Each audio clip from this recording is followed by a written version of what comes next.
الرحمن الرحيم marka koobaad dhammaan waan salaamayaa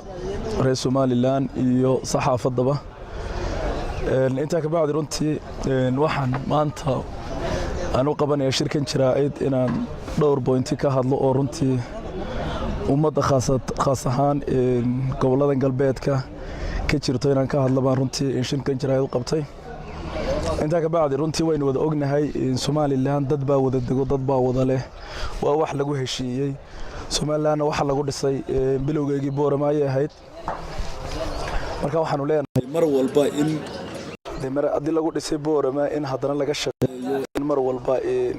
Somaliland si loo dhisay hore ugu socoto lagana ilaaliyo runtii wax kasta oo dib u celinayo ayaan runtii kula dardaarmaya dhammaan reer Somaliland oo dhan inta ka bacdi runtii pointigan ka hadlaya ama qodobkan dul istaagayo oo ah arintan saami qaybsiga waad maqasheen barmaleen saxaafadda dhowr jeer baa lagu soo celceliyay arrimaha ku saabsan saami qaybsi iyo dhowr jeer oo ay tageen runtii hoggaanka dhaqanka iyo siyaasiyiin bay ka hadleen baa jiray arintaasina dhowr jeer bay soo noqoshay aniga taydana cabasho ma aha ma oranayno cabanayna waxa la nasiyo laakiin waxaanu ka hadlaynaa waxa weeye wixii gobolkani xaq u lahaa waxaanuna ka sii hadlaynaa waa doorashada soo socoto runtii haddeer imika waqtigeygii lagu jiro waxaanu leenahay horta 13 xildhibaan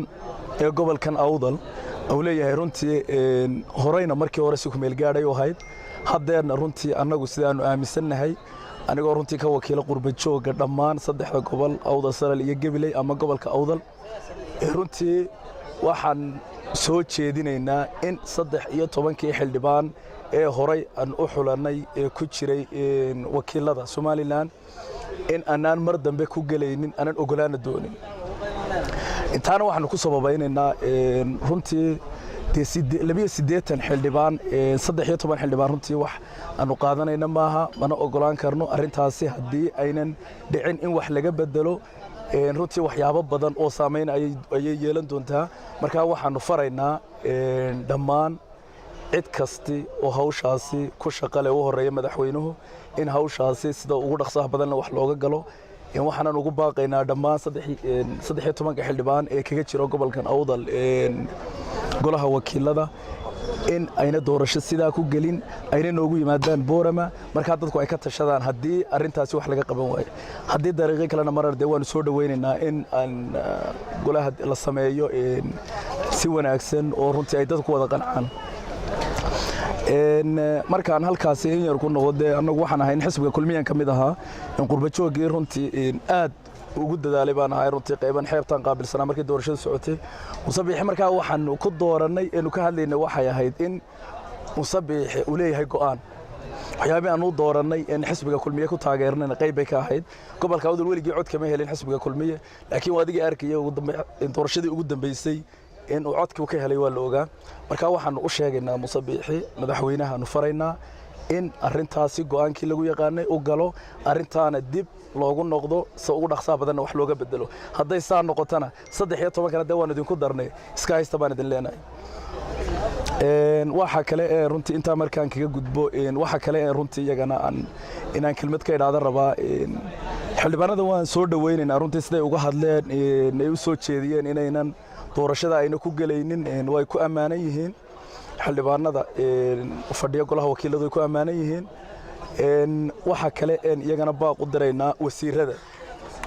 runtii wasiirku waa shaqaale xukuumadda u shaqeeya isagoo kama hadli karo wax masayra oo umad leedahay ummadda ayaa ka tashanayso iyada ayay u taalaa aqoonyahanka iyo qurba jooga iyo dhalinyarada iyo salaadiinta iyo haweenkuba iyagoo u dhiman iyagoo dhameystiran ayay runtii arintaasi go'aan ka gaari doonaan nin wasiirihina isagoo oo shaqaale ka dawladda ayuunan hawla aan loo dirsan isagoo masayrka ma matale waana shaqaale ayuunan faraha la gelin baanu leenahay baaqaana waxaanu diraynaa wasiirada ka soo jeeda gobolkan waxa kale ee runtii aan ku darayaa aniga oo muhiimadaydu ahayd inaan qodobka ka hadlo runtii dadkan deegaankan ka soo jeeda waxay degan yihiin 3 gobol gobolkan Gabiley ma hadii 6 gobol ee Soomaaliland loo eegana te gobolka Maroodi Jeex qayb kamid ah ay deegaan ahaan ka soo jeedaan dadkan ka soo jeeda gobolka Awdal ama lagu ka soo jeeda gobolka Gabiley cashuurka ugu badan iyaga bixiyo qoyga Hargeysa saad la socotaan in halkaana golaha deegaanka ee soo socdo ee degmada gobolka Gabiley in ay yeeshaan dadkan waxay ku lahaayeen ka doontaan halka ay way degan yihiin cashuurta ugu badan iyaga bixiyo deegaanka ugu badan iyaga degan waanu ognahay haddana in golaha deegaanka ay cid kaga jirin cashuurta ugu badan bixiyo taasina waxaanu qaadanayna ma arintaana dib hal loogu noqdo dadka degan gobolka Gabiley waxaan faraynaa in ay arinta u diyaar galoobaan haddii xitaa sida kale loo dhigo oo baarlamaanka la yiraahdo gobolada ku qaybinayna waxa soo galaysa in gobolka Gabiley dadka deegaankan degan ay inta badan halka ka yeeshaan marka waxaanu soo jeedinaynaa in wax badan laga bedelo arintan hoos loo eego waxaan kale hambalyeynaya runtii cid kasta oo ka shaqeyso midnimada cid kasta oo ka shaqeyso horumarinta runtii waan soo dhaweynaynaa waxaan kale runtii taageeraya shirka beelaha makaahil ay ku baaqeen in ay qabtaan lafteeda waan soo dhaweynaynaa in ay ka tashadaan talaha ummadda iyadoo oo halkaana ay ka dhalan doonto hadii xaq hoose la dhisay in waxyaabo badan oo muhiim ah la gaari doono wad arkayseen shirkii habar cafaanta ku qabsaday deegaanka xeego buuraha laga foorasay wad arkayseen iyo wadada la sameeyay iyadoo dhulku xidhay marka wax kasta oo ummadda wax u qabanaya waan soo dhaweynaynaa waxaan leenahay hore ha loo socdo